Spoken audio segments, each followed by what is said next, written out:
कौसल्या सुप्रजा रामपूर्वा सन्ध्या प्रवर्तते उत्तिष्ठ नरशार्दूल कर्तव्यं दैवमाह्निकम् उत्तिष्ठोत्तिष्ठ गोविन्द उत्तिष्ठ गरुडध्वज उत्तिष्ठ कमलाकान्ता त्रैलोक्यं मङ्गलं कुरु मातः समस्त जगतां मधुकैटभारे वक्षो विहारिणि मनोहर दिव्यमूर्ते श्री स्वामी निश्रित जनप्रिय दानशीले श्री वेंकटेश दयते तव सुप्रभातम् तव सुप्रभातमरविन्दलोचने भवतु प्रसन्न मुख चन्द्रमण्डले विधिशङ्करेन्द्रवनिताभिरर्चिते वृषशैलनाद दयते दयानिधे अत्र्यादि सप्त ऋषयः समुपास्य सन्ध्याम् आकाश सिन्धु कमलानि मनोहराणि आदाय पादयुगमर्चयितं प्रपन्नाः शेषाद्रिशेखर विभो तव सुप्रभातम् पञ्चाननाब्ज भव षण्मुखवासवाद्याः त्रैविक्रमादिचरितं विबुधास्तुवन्ति भाषापतिः पठति वासरशुद्धिमारात् शेषाद्रिशेखर विभो तव सुप्रभातम् ईषत् प्रफुल्ल सरसीरुह नारिकेळ पूगद्रुमादि सुमनोहर पालिकानाम् आवाति मन्दमनिलसह दिव्यगन्धैः शेषाद्रिशेखर विभो तव सुप्रभातम् उन्मील्य नेत्रयुगमुत्तम पञ्जरस्ताः पात्रावशिष्ट कदलीस्थलपायसानि भुक्त्या सलीलमदखेळ सुखा पठन्ति शेषाद्रिशेखर विभो तव सुप्रभातम् तन्त्री प्रकर्ष मधुरस्वनयादि पञ्चा गायत्यनन्तचरितं तव नारदोऽपि भाषा समग्रमसरत्कृतचारुरम्यम् शेषाद्रिशेखर विभो तव सुप्रभातम् भृङ्गावळी च मकरन्दरसानुविद्ध जङ्कारगीतनिनदैः सह सेवनाय निर्यात्युपान्त सरसी कमलोदरेभ्यः शेषाद्रिशेखर विभो तव सुप्रभातम् योषा गणेन वरदत्नि विमध्यमाने गोशालयेषु दधिमन्थन तीव्रघोषाः रोषात् कलिं विदधते ककुपञ्चकुम्भाः शेषाद्रिशेखर विभो तव सुप्रभातम् पद्मेशमित्रशतपत्रगतालिवर्गाः हर्तुं श्रियं कुवलयस्य निजाङ्गलक्ष्म्याः भेरीनिनादमनबिभ्रति तीव्रनादां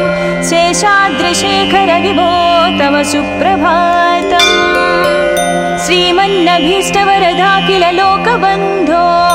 श्री श्रीनिवास जगदेकदयैकसिन्धो श्रीदेवता गुहभुजान्तर दिव्यमूर्ते श्रीवेङ्कटाचलपते तव सुप्रभातम् श्रीमन्नभीष्टवरदाखिल लोकबन्धो श्री श्रीनिवास जगदेश दयैकसिन्धो श्रीदेवता गृहभुजान्तर दिव्यमूर्ते श्रीवेङ्कटाचलपते तव सुप्रभातम् श्री स्वामी पुष्करिणिकाप्लव निर्मलाङ्गाः श्रेयाधिनो हर विरिञ्चि सनन्दनाद्याः द्वारे वसन्ति वरनेत्र हतोत्तमाङ्गाः श्रीवेङ्कटाचलपते तव सुप्रभातम् श्रीशेषशैल गरुडाचल वेङ्कटाद्रि नारायणाद्रि वृषभाद्रि वृषाद्रि मुख्या आख्यां त्वदीय वसतिरनिशं वदन्ति श्रीवेङ्कटाचलपते तव सुप्रभातम् सेवापराः शिवसुरेश कृशानुधर्म रक्षो भुराद पवमानदनादिनाद बद्धाञ्जलि प्रविलसन्निध शीर्षदेश श्रीवेङ्कटाचलपते तव सुप्रभातम् दाटीषु ते विहगराज मृगाधिराज नागाधिराज गजराज हया स्वाधिकारमहमाधिकमर्दयन्ते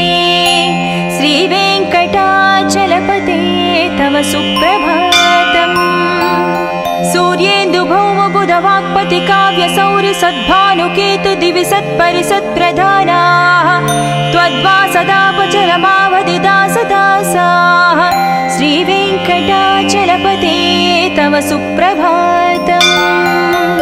तत्पादधूलिभरितस्फुरितोत्तमाङ्गा स्वर्गापवर्गनिरपेक्षनिजान्तरङ्गा कल्पागमाकलनया कुलताङ्गभन्ते श्रीवेङ्कटाचलपते तव सुप्रभातम् त्वद्गोपुराग्रशिखराणि निरीक्षमाणाः स्वर्गापवर्गपदवीं परमां श्रयन्तः मर्त्या मनुष्यभुवने मतिमाश्रयन्ते श्रीवेङ्कटाचलपते तव सुप्रभातम् श्रीभूमिनायकदयादिगुणामृताभे देवादिदेव जगदेश शरण्यमूर्ते श्रीमन्ननन्तगरुडाधिविरचिताङ्ग्रे श्रीवेङ्कटाचलपते तव सुप्रभातम् श्रीपद्मनाभपुरुषोत्तम वासुदेव वैकुण्ठमाधव जनार्दन चक्रपाणि श्रीवत्सचिह्नशरणागत पारिजात श्रीवेङ्कटाचलपते तव सुप्रभातम् कन्दर्पदर्पहर सुन्दर दिव्यमूर्ते कान्ताकुचाम्बुरुह कुट्मललोलदृष्टे कल्याण निर्मल गुणाकर दिव्यकीर्ते श्रीवेङ्कटाचलपते तव सुप्रभातम् मीनाकृते कमठकोल नृसिंहवर्णिन् स्वामिन् परस्वर तपोधन रामचन्द्र शेषांस राम यदुनन्दन कल्किरूप श्रीवेङ्कटाचलपते तव सुप्रभातम् येलालवङ्घगनसार सुगन्धितीर्थम् दिव्यं वियत्सरितु हेमघटेषु पूर्णम् धृत्वाद्धवैदिकशिखामणयः प्रहृष्टाः तिष्ठन्ति वेङ्कटपते तव सुप्रभातम् भास्वानुदीति विकचाविसरोरुहाणि सम्पूरयन्ति निनदैककुबो विहङ्गा श्रीवैष्णवाः सतमर्धितमङ्गलास्ते धामाश्रयन्ति तव वेङ्कट सुप्रभातम् ब्रह्मादयास्सुरवरास्सु महर्षयस्ते सन्तः सनन्दनमुखास्त्वदयोगिवर्याः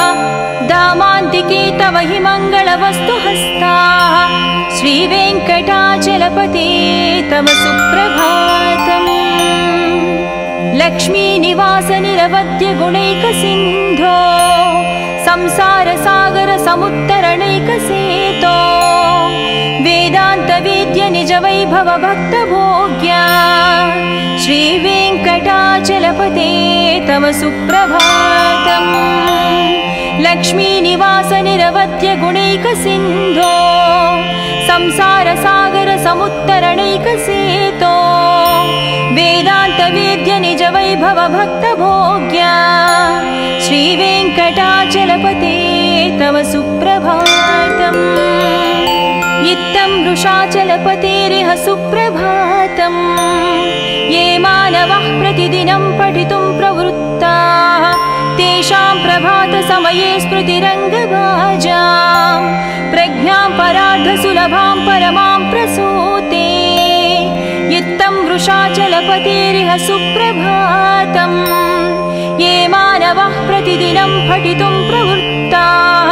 तेषां प्रभातसमये स्मृतिरङ्गभाजां प्रज्ञां परार्धसुलभां परमां प्रसूते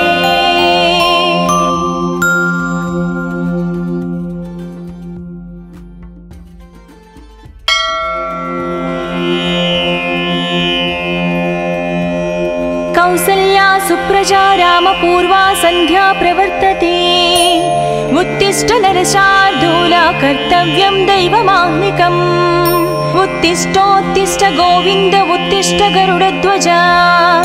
उत्तिष्ठ कमलाकान्ता त्रैलोक्यं मङ्गलं कुरु मातः समस्त जगतां मधुकैटभारे वक्षो विहारिणि मनोहर दिव्यमूर्ते श्री स्वामी निश्रित जनप्रिय दानशीले श्री वेंकटेश दयते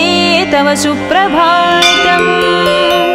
तव सुप्रभातमरविन्दलोचने भवतु प्रसन्नमुखचन्द्रमण्डले विधिशङ्करेन्द्रवनिताभिरर्चिते वृषशैलनाददयते दयानिधे अत्र्यादिसप्तऋषयः समुपास्य सन्ध्याम् आकाशसिन्धुकमलानि मनोहराणि आदाय पादयुगमर्चयितं प्रपन्नाः शेषाद्रिशेखर विभो तव सुप्रभातम् पञ्चाननाब्ज भव षण्मुखवासवाद्याः त्रैविक्रमादिचरितं विबुधास्तुवन्ति भाषापतिः पठति वासरशुद्धिमारात् शेषाद्रिशेखर विभो तव सुप्रभातम् ईशत्प्रफुल्लसरसीरुह नारिकेळपूगद्रुमादिसुमनोहरपालिकानाम् आवाति मन्दमनिलसह दिव्यगन्धैः शेषाद्रिशेखर विभो तव सुप्रभातम् उन्मील्य नेत्रयुगमुत्तमपञ्जरस्ताः पात्रावशिष्टकदलीस्थलपायसानि भुक्त्या सलीलमदखेळ सुखा पठन्ति शेषाद्रिशेखर विभो तव सुप्रभातम् तन्त्री प्रकर्ष मधुरस्वनयादि पञ्च गायत्यनन्तचरितं तव नारदोऽपि भाषा समग्रमसरत्कृतचारुरम्यम् शेषाद्रिशेखर विभो तव सुप्रभातम् भृङ्गावळी च मकरन्दरसानुविद्धजङ्कारगीतनिनदैः सह सेवनाय निर्यात्युपान्तसरसी कमलोदरेभ्यः शेषाद्रिशेखर विभो तव सुप्रभातम् योषा गणेन वरदत्नि विमध्यमाने गोशालयेषु दधिमन्थन तीव्रघोषाः रोषात् कलिं विदधते ककुपञ्चकुम्भाः शेषाद्रिशेखर विभो तव सुप्रभातम् पद्मेशमित्रशतपत्रगतालिवर्गाः हर्तुं श्रियं कुवलयस्य निजाङ्गलक्ष्म्याः भेरीनिनादमनबिभ्रति तीव्रनादाम् शेषाद्रिशेखर विभो तव सुप्रभातम् श्रीमन्नभीष्टवरदाखिल लोकबन्धो श्री श्रीनिवास जगदेकदयैकसिन्धो श्रीदेवता गुहभुजान्तर दिव्यमूर्ते श्रीवेङ्कटाचलपते तव सुप्रभातम् श्रीमन्नभीष्टवरदाखिल लोकबन्धो श्री श्रीनिवास जगदेश दयैकसिन्धो श्रीदेवता गृहभुजान्तर दिव्यमूर्ते श्रीवेङ्कटाचलपते तव सुप्रभातम् श्री स्वामी पुष्करिणिकाप्लव निर्मलाङ्गाः श्रेयाधिनो हरविरिञ्चि सनन्दनाद्याः द्वारे वसन्ति वरनेत्रहतोत्तमाङ्गाः श्रीवेङ्कटाचलपते तव सुप्रभातम् श्रीशेषशैलगरुडाचल वेङ्कटाद्रिनारायणाद्रिवृषभाद्रिवृषाद्रिमुख्या आख्यां त्वदीयवसतिरनिशं वदन्ति श्रीवेङ्कटाचलपते तव सुप्रभातम् सेवापराः शिवसुरेश कृशानुधर्मरक्षो भुराद पवमानदनादिनाद बद्धाञ्जलिप्रविलसन्निधशीर्षदेश श्रीवेङ्कटाचलपते तव सुप्रभातम् दाटीषु ते विहगराज मृगाधिराज नागाधिराज गजराज हयाधिराज स्वस्वाधिकारमहमाधिकमर्दयन्ते श्रीवेङ्कटाचलपते तव सुप्रभातम् सूर्येन्दुभौमबुधवाक्पति काव्यसौरि सद्भानुकेतु दिवि सत्परिसत्प्रधानाः त्वद्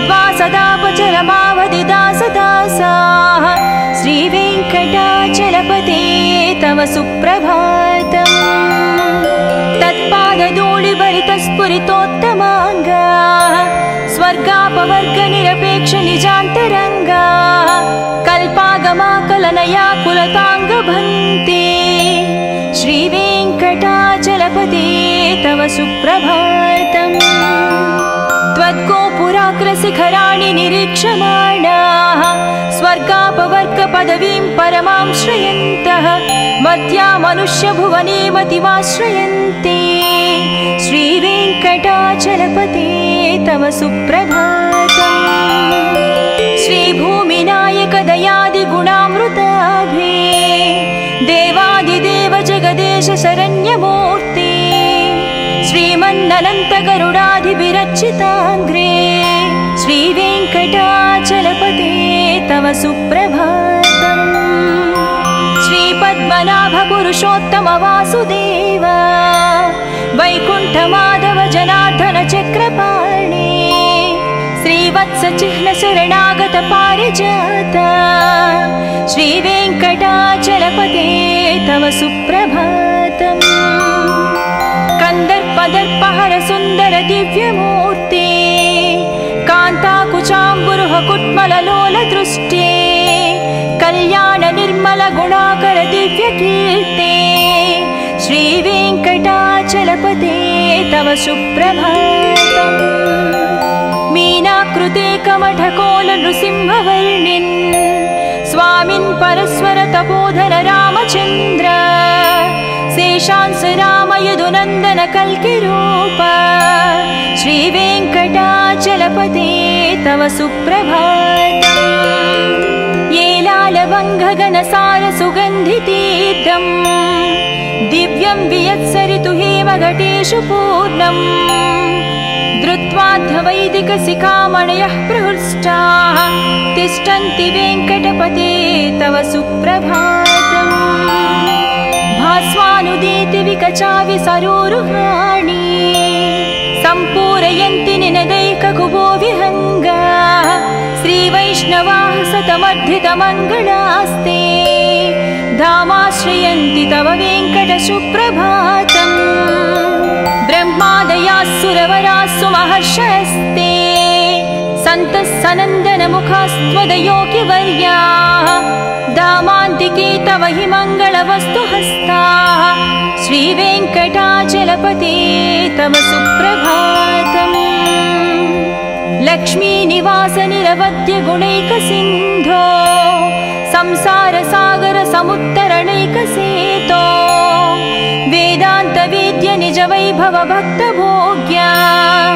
श्रीवेङ्कटाचलपते तव सुप्रभातम् लक्ष्मीनिवास निरवध्य गुणैकसिन्धो संसारसागर समुत्तरणैकसेतो वेदान्तवेद्य निज वैभव भक्तभोग्या श्रीवेङ्कटाचलपते तव सुप्रभातम् इत्थं वृषाचलपतेरिह सुप्रभातम् ये मानवः प्रतिदिनं पठितुं प्रवृत्ताः तेषां प्रभातसमये स्मृतिरङ्गभाजां प्रज्ञां परार्धसुलभां परमां प्रसूते इत्थं वृषाचलपतेरिह सुप्रभातम् ये मानवः प्रतिदिनं पठितुं प्रवृत्ताः तेषां प्रभातसमये स्मृतिरङ्गभाजां प्रज्ञां परार्धसुलभां परमां प्रसूते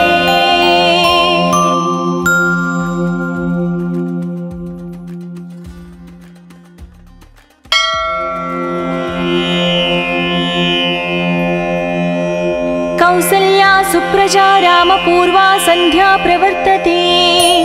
उत्तिष्ठ नरशार्दूला कर्तव्यं दैवमाह्निकम् उत्तिष्ठोत्तिष्ठ गोविन्द उत्तिष्ठ गरुडध्वजा उत्तिष्ठ कमलाकान्ता त्रैलोक्यं मङ्गलं कुरु मातः समस्त जगतां मधुकैटभारे वक्षो विहारिणि मनोहर दिव्यमूर्ते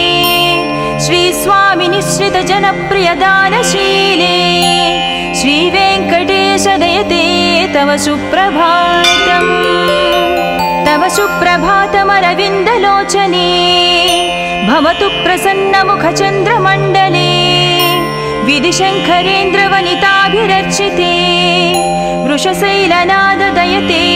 दयानिधे अत्र्यादिसप्तऋषयः समुपास्य सन्ध्याम् आकाशसिन्धुकमलानि मनोहराणि आदाय पादयुगमर्चयितं प्रपन्नाः शेषाद्रिशेखरविभो तव सुप्रभातम् पञ्चाननाब्जभवषण्मुखवासवाद्याः त्रैविक्रमादिचरितं विबुधास्तुवन्ति भाषापतिः पठति वासरशुद्धिमारात् शेषाद्रिशेखरविभो तव सुप्रभातम्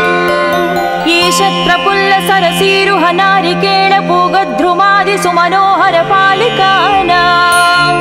आवाति मन्दमनिलसह दिव्यगन्धैः शेषाद्रिशेखरविभो तव सुप्रभातम् उन्मील्य नेत्रयुगमुत्तमपञ्जरस्ताः पात्रावशिष्टकदलीस्थलपायसानि भुक्त्या सलीलमदखेळ सुखा पठन्ति शेषाद्रिशेखरविभो तव सुप्रभातम्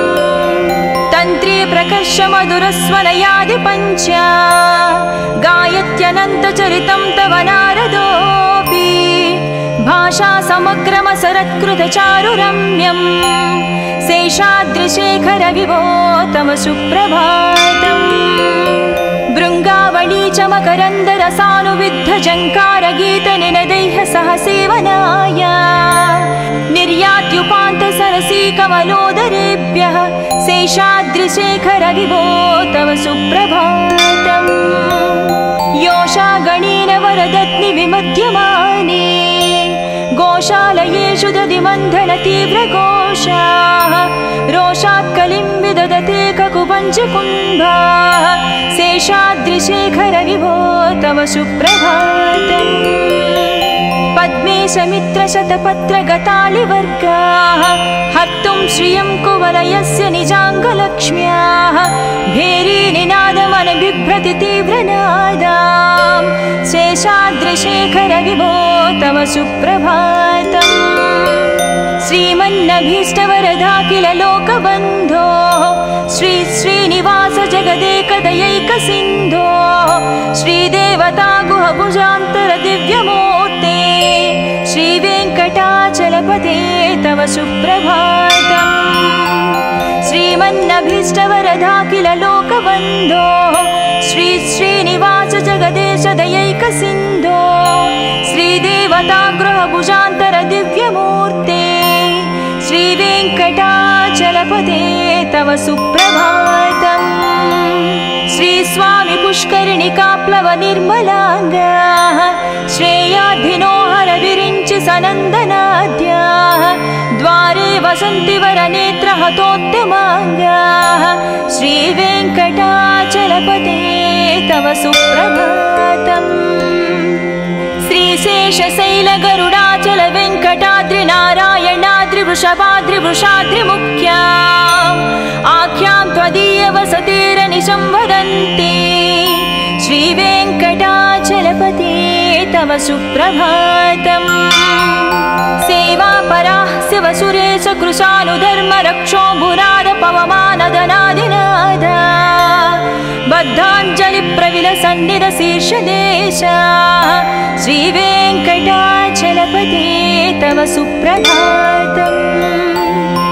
दाटीश्रुते विहगराज मृगाधिराज नागाधिराज गजराज हयाधिराज स्वस्वाधिकारमहमाधिकमर्दयन्ते श्रीवेङ्कटाचलपते तव सुप्रभातम् सूर्येन्दुभौमबुधवाक्पति काव्यसौरि सद्भानुकेतु दिवि सत्परिसत्प्रधानाः त्वद्वासदापचरमावधिदासदासाः श्रीवेङ्कटाचलपते तव सुप्रभातम् तत्पादधूलिभरितस्फुरितोत्तमाङ्गाः स्वर्गापवर्गनिरपेक्षनिजान्तरङ्गाः कल्पागमाकलनया कुलताङ्गभन्ते श्रीवेङ्कटा चलपते तव सुप्रभातम् त्वद्गोपुराग्रशिखराणि निरीक्षमाणाः स्वर्गापवर्गपदवीं परमां श्रयन्तः मर्त्या मनुष्यभुवने मतिमाश्रयन्ते श्रीवेङ्कटाचलपते तव सुप्रभातम् श्रीभूमिनायक दयादिगुणामृताभे देवादिदेव जगदेश शरण्यमूर्ते श्रीमन्ननन्तगरुडाधिविरचिताङ्ग्रे श्रीवेङ्कटाचलपते तव सुप्रभातम् श्रीपद्मनाभ पुरुषोत्तम वासुदेव वैकुण्ठमाधव जनार्दन चक्रपाणे श्रीवत्सचिह्न शरणागत पारिजात श्रीवेङ्कटाचलपते तव सुप्रभातम् कंदर्पदर्पहर सुंदर दिव्यमूर्ते कान्ताकुचाम्बुरुह कुट्मललोल दृष्टे कल्याण निर्मल गुणाकर दिव्यकीर्ते श्रीवेङ्कटाचलपते तव सुप्रभातम् मीनाकृते कमठकोल नृसिंहवर्णिन् स्वामिन् परस्वर तपोधन रामचन्द्र शेषांस राम यदुनन्दन कल्किरूप श्रीवेङ्कटाचलपते तव सुप्रभातम् येलालवङ्घगनसार सुगन्धितीर्थम् दिव्यं वियत्सरितु हेमघटेषु पूर्णम् धृत्वाध्वैदिकशिखामणयः प्रहृष्टाः तिष्ठन्ति वेङ्कटपते तव सुप्रभातम् भास्वानुदीति विकचाविसरोरुहाणि सम्पूरयन्ति निनदैककुबो विहङ्गाः श्रीवैष्णवाः सतमर्धितमङ्गलास्ते धामाश्रयन्ति तव वेङ्कटसुप्रभातम् ब्रह्मादयाः सुरवराः सुमहर्षयस्ते सन्तः सनन्दनमुखास्त्वदयोगिवर्याः धामान्तिके तव हि मङ्गलवस्तुहस्ताः श्रीवेङ्कटाचलपते तव सुप्रभातम् लक्ष्मीनिवास निरवध्य गुणैकसिन्धो संसारसागर समुत्तरणैकसेतो वेदान्तवेद्य निज वैभव भक्तभोग्या श्रीवेङ्कटाचलपते तव सुप्रभातम् लक्ष्मीनिवास निरवध्य गुणैकसिन्धो संसारसागर समुत्तरणैकसेतो वेदान्तवेद्य निज वैभव भक्तभोग्या श्रीवेङ्कटाचलपते तव सुप्रभातम् इत्थं वृषाचलपतेरिह सुप्रभातम् ये मानवः प्रतिदिनं पठितुं प्रवृत्ताः तेषां प्रभातसमये स्मृतिरङ्गभाजां प्रज्ञां परार्धसुलभां परमां प्रसूते इत्थं वृषाचलपतेरिह सुप्रभातम् ये मानवः प्रतिदिनं पठितुं प्रवृत्ताः तेषां प्रभातसमये स्मृतिरङ्गभाजां प्रज्ञां परार्धसुलभां परमां प्रसूते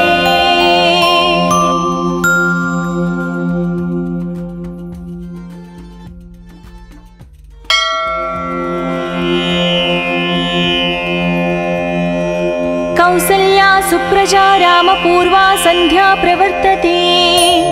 उत्तिष्ठ नरशार्दूला कर्तव्यं दैवमाह्निकम्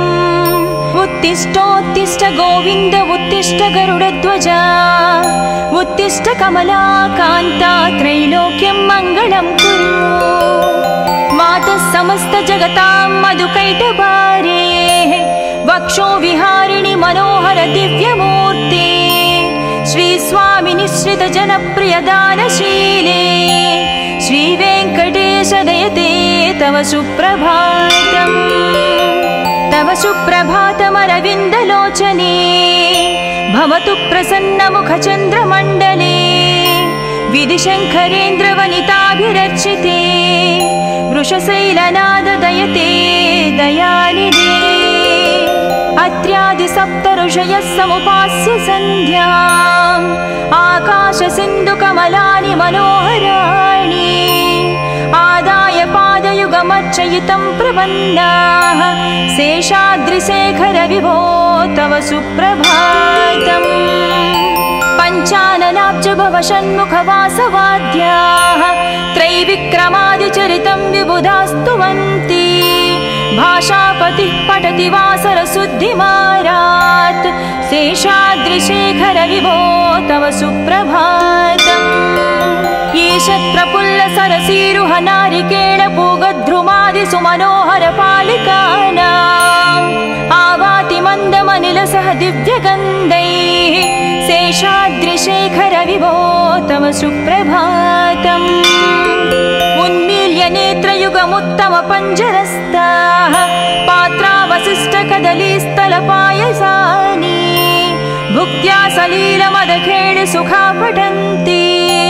शेषाद्रिशेखर विभो तव सुप्रभातम्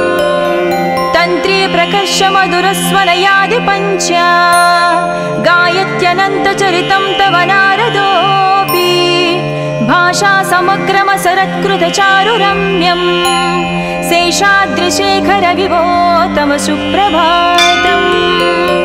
भृङ्गावळी च मकरन्दरसानुविद्धझङ्कारगीतनिनदैः सह सेवनाय निर्यात्युपान्तसरसी कमलोदरेभ्यः शेषाद्रिशेखर विभो तव सुप्रभातम् योषागणेन वरदत्नि विमध्यमाने गोशालयेषु दधिमन्थनतीव्रघोषाः रोषात् कलिं विदधते ककुपञ्चकुम्भाः शेषाद्रिशेखर विभो तव सुप्रभातम् पद्मेशमित्रशतपत्रगतालिवर्गाः हर्तुं श्रियं कुवलयस्य निजाङ्गलक्ष्म्याः भेरीनिनादमनबिभ्रति तीव्रनादाम् शेषाद्रिशेखर विभो तव सुप्रभातम् श्रीमन्नभीष्टवरदाखिल लोकबन्धो श्री श्रीनिवास जगदेकदयैकसिन्धो श्रीदेवता गुहभुजान्तर दिव्यमूर्ते श्रीवेङ्कटाचलपते तव सुप्रभातम् श्रीमन्नभीष्टवरदाखिल लोकबन्धो श्री श्रीनिवास जगदेश दयैकसिन्धो श्रीदेवता गृहभुजान्तर दिव्यमूर्ते श्रीवेङ्कटाचलपते तव सुप्रभातम् श्रीस्वामि पुष्करिणिकाप्लव निर्मलाङ्गाः श्रेयाधिनो हरविरिञ्चि सनन्दनाद्याः द्वारे वसन्ति वरनेत्रहतोत्तमाङ्गाः श्रीवेङ्कटाचलपते तव सुप्रभातम् श्रीशेषशैलगरुडाचल वेङ्कटाद्रिनारायणाद्रिवृषभाद्रिवृषाद्रिमुख्या आख्यां त्वदीयवसतिरनिशं वदन्ति श्रीवेङ्कटाचलपते तव सुप्रभातम् सेवापराः शिवसुरेश कृशानुधर्मरक्षोऽम्बुनाद पवमानदनादिनादा बद्धाञ्जलिप्रविलसन्निधशीर्षदेशा श्रीवेङ्कटाचलपते तव सुप्रभातम् दाटीश्रुते विहगराज मृगाधिराज नागाधिराज गजराज हयाधिराज स्वस्वाधिकारमहमाधिकमर्दयन्ते श्रीवेङ्कटाचलपते तव सुप्रभातम्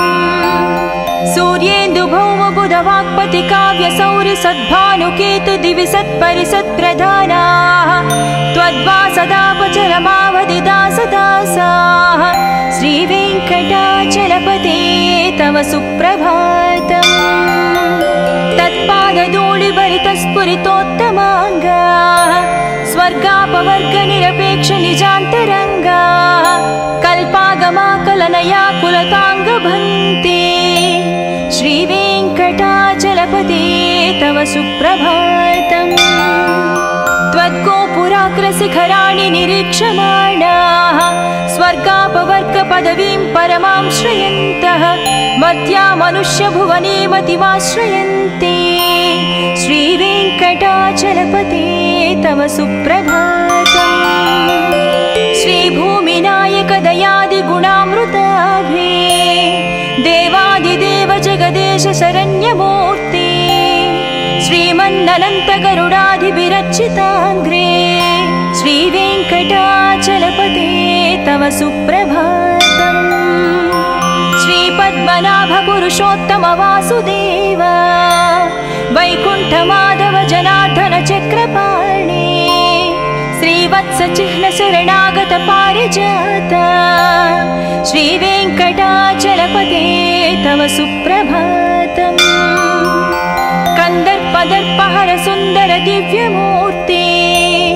कान्ताकुचाम्बुरुह कुट्मललोल दृष्टे कल्याण निर्मल गुणाकर दिव्यकीर्ते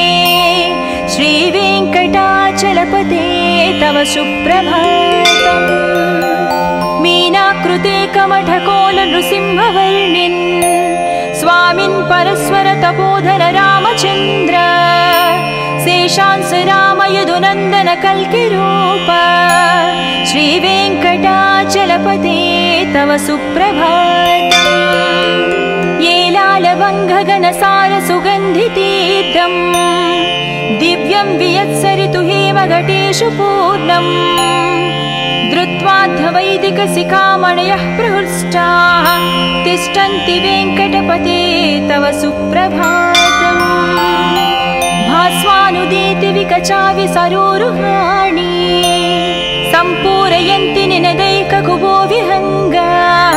श्रीवैष्णवाः सतमर्धितमङ्गलास्ते धामाश्रयन्ति तव वेङ्कटसुप्रभातम् ब्रह्मादयास्सुरवरास्सु महर्षयस्ते सन्तः सनन्दनमुखास्त्वदयोगिवर्याः दामान्तिके तव हि मङ्गलवस्तुहस्ताः श्रीवेङ्कटाचलपते तव सुप्रभातम् लक्ष्मीनिवास निरवद्य गुणैकसिन्धो संसारसागर समुत्तरणैकसेतो वेदान्तवेद्य निज वैभव भक्तभोग्या श्रीवेङ्कटाचलपते तव सुप्रभातम् लक्ष्मीनिवास निरवद्य गुणैकसिन्धो संसारसागर समुत्तरणैकसेतो वेदान्तवेद्य निज वैभव भक्तभोग्या श्रीवेङ्कटाचलपते तव सुप्रभातम् इत्थं वृषाचलपतेरिह सुप्रभातम् ये मानवः प्रतिदिनं पठितुं प्रवृत्ताः तेषां प्रभातसमये स्मृतिरङ्गभाजां प्रज्ञां परार्धसुलभां परमां प्रसूते इत्थं वृषाचलपतेरिह सुप्रभातम् ये मानवः प्रतिदिनं पठितुं प्रवृत्ताः तेषां प्रभातसमये स्मृतिरङ्गभाजां प्रज्ञां परार्धसुलभां परमां प्रसूते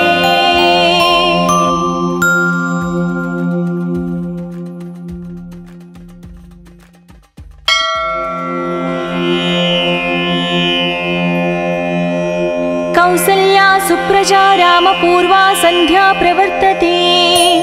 उत्तिष्ठ नरशार्दूला कर्तव्यं दैवमाह्निकम् उत्तिष्ठोत्तिष्ठ गोविन्द उत्तिष्ठ गरुडध्वजा उत्तिष्ठ कमला कान्ता त्रैलोक्यं मङ्गलं कुरु मातः समस्त जगतां मधुकैटभारे वक्षो विहारिणि मनोहर दिव्यमूर्ते श्री स्वामी निश्रित जनप्रिय दानशीले श्रीवेङ्कटेश दयते तव सुप्रभातम् तव सुप्रभातमरविन्दलोचने भवतु प्रसन्नमुखचन्द्रमण्डले विधिशङ्करेन्द्रवनिताभिरर्चिते वृषशैलनाद दयते दयानिधे अत्र्यादिसप्तऋषयः समुपास्य सन्ध्याम् आकाशसिन्धुकमलानि मनोहराणि आदाय पादयुगमध्य अर्चयितं प्रपन्नाः शेषाद्रिशेखर विभो तव सुप्रभातम् पञ्चाननाब्ज भव षण्मुखवासवाद्याः त्रैविक्रमादिचरितं विबुधास्तुवन्ति भाषापतिः पठति वासरशुद्धिमारात् शेषाद्रिशेखर विभो तव सुप्रभातम् ईषत् प्रफुल्ल सरसीरुह नारिकेळ पूगद्रुमादि सुमनोहर पालिकानाम् आवाति मन्दमनिलसह दिव्यगन्धैः शेषाद्रिशेखर विभो तव सुप्रभातम्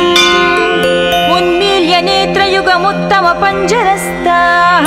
पात्रावशिष्टकदलीस्थलपायसानि भुक्त्या सलीलमदखेळि सुखा पठन्ति शेषाद्रिशेखर विभो तव सुप्रभातम् तन्त्री प्रकर्ष मधुरस्वनयादि पञ्चा गायत्यनन्तचरितं तव नारदोऽपि भाषा समग्रमसरत्कृतचारुरम्यम्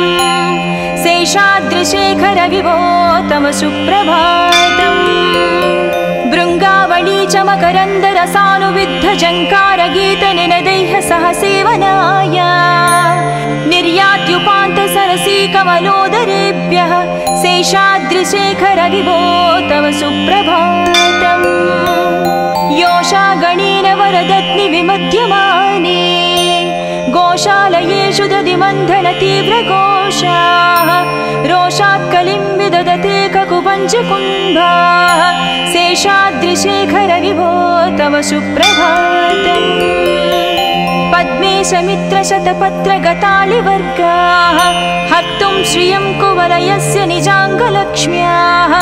भेरीनिनादमनबिभ्रति तीव्रनादाम् शेषाद्रिशेखर विभो तव सुप्रभातम् श्रीमन्नभीष्टवरदाखिल लोकबन्धो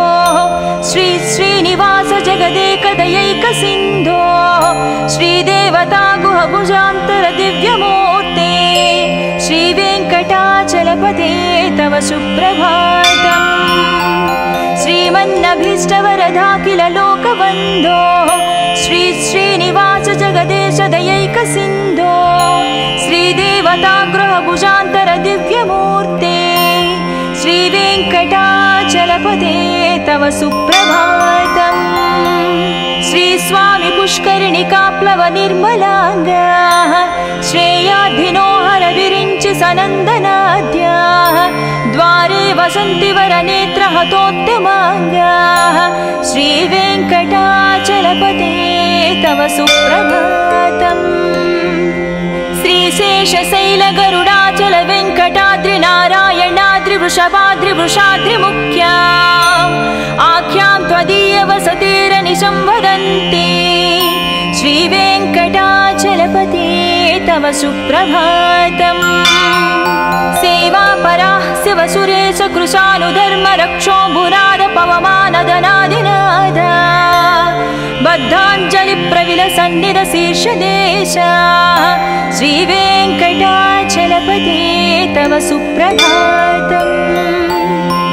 दाटीशुते विहगराज मृगाधिराज नागाधिराज गजराज हयाधिराज स्वस्वाधिकारमहमाधिकमर्दयन्ते श्रीवेङ्कटाचलपते तव सुप्रभातम् सूर्येन्दुभौमबुधवाक्पति काव्यसौरि सद्भानुकेतु दिवि सत्परिसत्प्रधानाः त्वद्वासदापचरमावधिदासदासाः श्रीवेङ्कटाचलपते तव सुप्रभातम् तत्पादधूलिभरितस्फुरितोत्तमाङ्गाः स्वर्गापवर्गनिरपेक्ष निजान्तरङ्गाः कल्पागमाकलनया कुलताङ्गभन्ते श्रीवेङ्कटाचलपते तव सुप्रभातम् त्वद्गोपुराग्रशिखराणि निरीक्षमाणाः स्वर्गापवर्गपदवीं परमां श्रयन्तः मर्त्या मनुष्यभुवने मतिमाश्रयन्ते श्रीवेङ्कटाचलपते तव सुप्रभातम् श्रीभूमिनायक दयादिगुणामृताभे देवादिदेव जगदेश शरण्यमूर्ति श्रीमन्ननन्त गरुडाधिविरचिताग्रे श्रीवेङ्कटाचलपते तव सुप्रभातम्। श्रीपद्मनाभ पुरुषोत्तम वासुदेव वैकुण्ठमाधव जनार्दन चक्रपाणि श्रीवत्स चिह्न शरणागत पारिजात श्रीवेङ्कटाचलपते तव सुप्रभातम्। कन्दर्पदर्पहर सुन्दर दिव्यमूर्ति कान्ताकुचाम्बुरुह कुट्मललोल दृष्टे कल्याण निर्मल गुणाकर दिव्यकीर्ते श्रीवेङ्कटाचलपते तव सुप्रभातम्। मीनाकृते कमठकोल नृसिंहवर्णिन् स्वामिन् परस्वर तपोधर रामचन्द्र शेषांस राम यदुनन्दन कल्किरूप श्रीवेङ्कटाचलपते तव सुप्रभातम्। येलालवङ्घगणसार सुगन्धितीर्थम् दिव्यं वियत्सरितु हेमघटेषु पूर्णम् धृत्वाद्धवैदिकशिखामणयः प्रहृष्टाः तिष्ठन्ति वेङ्कटपते तव सुप्रभातम्। भास्वानुदीति विकचावि सरोरुहाणि सम्पूरयन्ति निनदैककुबो विहङ्गा श्रीवैष्णवाः सतमर्धितमङ्गलास्ते धामाश्रयन्ति तव वेङ्कट सुप्रभातम्। ब्रह्मादयास्सुरवरास्सु महर्षयस्ते सन्तः सनन्दनमुखास्त्वदयोगिवर्याः धामान्तिके तव हि मङ्गलवस्तु हस्ताः श्रीवेङ्कटाचलपते तव सुप्रभातम्। लक्ष्मीनिवास निरवध्य गुणैकसिन्धो संसारसागर समुत्तरणैकसेतो वेदान्तवेद्य निज वैभव भक्तभोग्या श्रीवेङ्कटाचलपते तव सुप्रभातम्। लक्ष्मीनिवास निरवध्य गुणैकसिन्धो संसारसागर समुत्तरणैकसेतो वेदान्तवेद्य निज वैभव भक्तभोग्या श्रीवेङ्कटाचलपते तव सुप्रभातम्।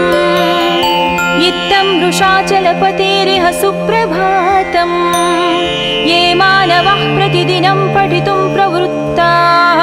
तेषां प्रभातसमये स्मृतिरङ्गभाजां प्रज्ञां परार्धसुलभां परमां प्रसूते।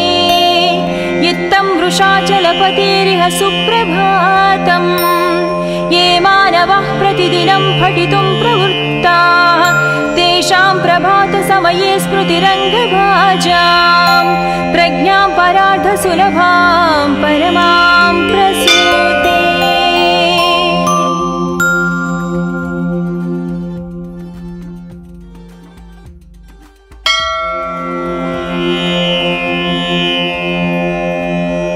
कौसल्या सुप्रजा रामपूर्वा सन्ध्या प्रवर्तते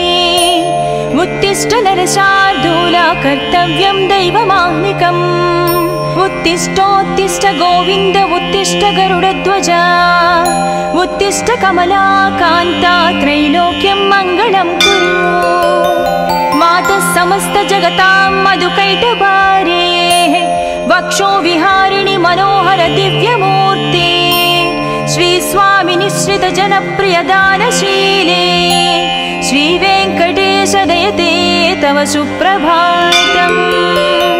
तव सुप्रभातमरविन्दलोचने भवतु प्रसन्नमुखचन्द्रमण्डले विधिशङ्करेन्द्रवनिताभिरर्चिते वृषशैलनाद दयते दयानिधे। अत्र्यादिसप्त ऋषयः समुपास्य सन्ध्याम् आकाशसिन्धुकमलानि मनोहराणि आदाय पादयुगमर्चयितं प्रपन्नाः शेषाद्रिशेखर विभो तव सुप्रभातम्। पञ्चाननाब्जभव षण्मुखवासवाद्याः त्रैविक्रमादिचरितं विबुधास्तुवन्ति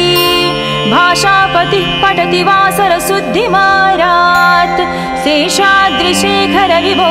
तव सुप्रभातम् ईषत् प्रफुल्ल सरसीरुह नारिकेळ पूगद्रुमादि सुमनोहर पालिकानाम् आवाति मन्दमनिलसह दिव्यगन्धैः शेषाद्रिशेखर विभो तव सुप्रभातम् उन्मील्य नेत्रयुगमुत्तम पञ्जरस्ताः पात्रावशिष्टकदलीस्थलपायसानि भुक्त्या सलीलमदखेळ सुखा पठन्ति शेषाद्रिशेखर विभो तव सुप्रभातम् तन्त्री प्रकर्ष मधुरस्वनयादि पञ्चा गायत्यनन्तचरितं तव नारदोऽपि भाषा समग्रमसरत्कृतचारुरम्यम् शेषाद्रिशेखर विभो तव सुप्रभातम् भृङ्गावळी च मकरन्दरसानुविद्ध जङ्कारगीतनिनदैः सह सेवनाय निर्यात्युपान्त सरसी कमलोदरेभ्यः शेषाद्रिशेखर विभो तव सुप्रभातम् योषा गणेन वरदत्नि विमध्यमाने गोशालयेषु दधिमन्थन तीव्रघोषाः रोषात् कलिं विदधते ककुपञ्चकुम्भाः शेषाद्रिशेखर विभो तव सुप्रभातम् पद्मे समित्रशतपत्रगतालिवर्गाः हर्तुं श्रियं कुवलयस्य निजाङ्गलक्ष्म्याः भेरीनिनादमनबिभ्रति तीव्रनादां शेषाद्रिशेखर विभो तव सुप्रभातम् श्रीमन्नभीष्टवरदाखिल लोकबन्धो श्री श्रीनिवास जगदेकदयैकसिन्धो श्रीदेवता गुहभुजान्तर दिव्यमूर्ते श्रीवेङ्कटाचलपते तव सुप्रभातम् श्रीमन्नभीष्टवरदाखिल लोकबन्धो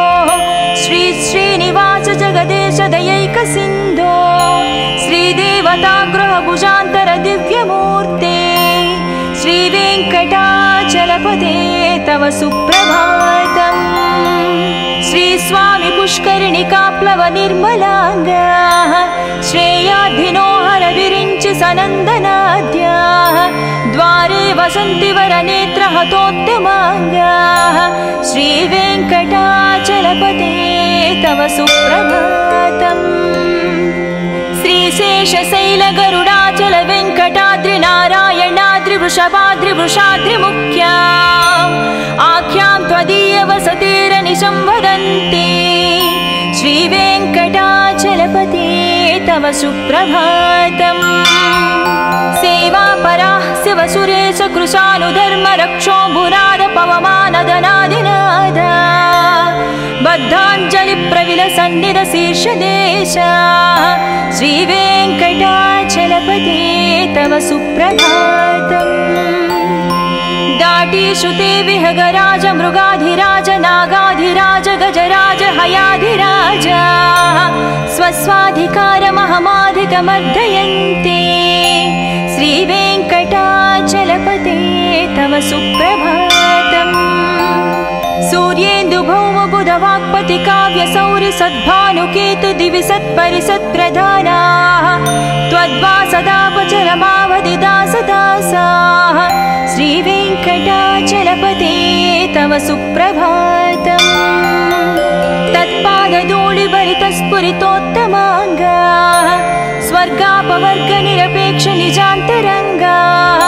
कल्पागमाकलनया कुलताङ्गभन्ते श्रीवेङ्कटाचलपते तव सुप्रभातम् त्वद्गोपुराग्रशिखराणि निरीक्षमाणाः स्वर्गापवर्गपदवीं परमां श्रयन्तः मर्त्या मनुष्यभुवने मतिमाश्रयन्ते श्रीवेङ्कटाचलपते तव सुप्रभातम् श्रीभूमिनायक दयादिगुणामृताभे देवादिदेव जगदेश शरण्यमूर्ते श्रीमन्ननन्त गरुडाधिभिरर्चिताङ्घ्रे श्रीवेङ्कटाचलपते तव सुप्रभातम् श्रीपद्म पद्मनाभ पुरुषोत्तम वासुदेव वैकुण्ठ माधव जनार्दन चक्रपाणि श्रीवत्स चिह्न शरणागत पारिजात श्रीवेङ्कटाचलपते तव सुप्रभातम् कंदर्पदर्पहर सुंदर दिव्यमूर्ते कान्ताकुचाम्बुरुह कुट्मललोल दृष्टे कल्याण निर्मल गुणाकर दिव्यकीर्ते श्रीवेङ्कटाचलपते तव सुप्रभातम् मीनाकृते कमठकोल नृसिंहवर्णिन् स्वामिन् परस्वर तपोधर रामचन्द्र शेषांस राम यदुनन्दन कल्किरूप श्रीवेङ्कटाचलपते तव सुप्रभातम् येलालवङ्घगनसार सुगन्धितीर्थम् दिव्यं वियत्सरितु हेमघटेषु पूर्णम् धृत्वाद्धवैदिकशिखामणयः प्रहृष्टाः तिष्ठन्ति वेङ्कटपते तव सुप्रभातम् भास्वानुदीति विकचावि सरोरुहाणि सम्पूरयन्ति निनदैककुभो विहङ्गाः श्रीवैष्णवाः सतमर्धितमङ्गलास्ते धामाश्रयन्ति तव वेङ्कट सुप्रभातम् ब्रह्मादयास्सुरवरास्सु महर्षयस्ते सन्तः सनन्दनमुखास्त्वदयोगिवर्याः धामान्तिके तव हि मङ्गलवस्तुहस्ताः श्रीवेङ्कटाचलपते तव सुप्रभातम् लक्ष्मीनिवास निरवद्य गुणैकसिन्धो संसारसागर समुत्तरणैकसेतो वेदान्तवेद्य निज वैभव भक्तभोग्या श्रीवेङ्कटाचलपते तव सुप्रभातम्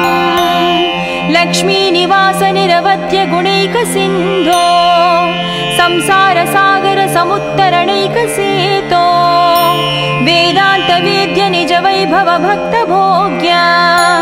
श्रीवेङ्कटाचलपते तव सुप्रभातम् इत्थं वृषाचलपतेरिह सुप्रभातम् ये मानवः प्रतिदिनं पठितुं प्रवृत्ताः तेषां प्रभातसमये स्मृतिरङ्गभाजां प्रज्ञां परार्धसुलभां परमां प्रसूते इत्थं वृषाचलपतेरिह सुप्रभातम् ये मानवः प्रतिदिनं पठितुं प्रवृत्ताः तेषां प्रभातसमये स्मृतिरङ्गभाजां प्रज्ञां परार्धसुलभां